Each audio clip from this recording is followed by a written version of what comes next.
Почитувани сограѓани, на крајот од мандатот, градоначалникот Илија Јовановски СДСМ се сетија дека имаат ветено изградба на детска градинка.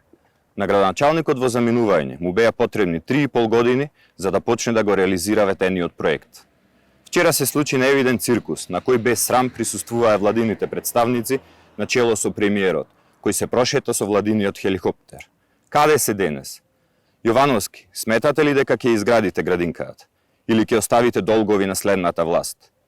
Наредните денови јавноста подетално ќе ја запознаеме со постапката за изградба на овој објект.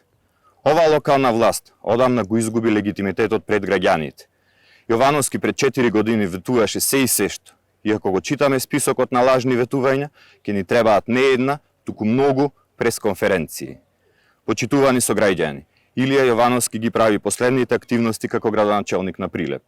Остануваат уште неколку месеци до локалните избори, кога конечно оваа власт, која се покажа дека е се освен народна, ќе си замине. Со доаѓањето на новата локална власт, предводена од ВМРО-ДПМН, ќе го вратиме сјајот на Прилеп. Ве уверуваме дека детално ќе се испита каде завршил секој денар од џебот на граѓаните. Одговорност мора да има и ќе има. Бидете убедени во тоа. Ви благодарам.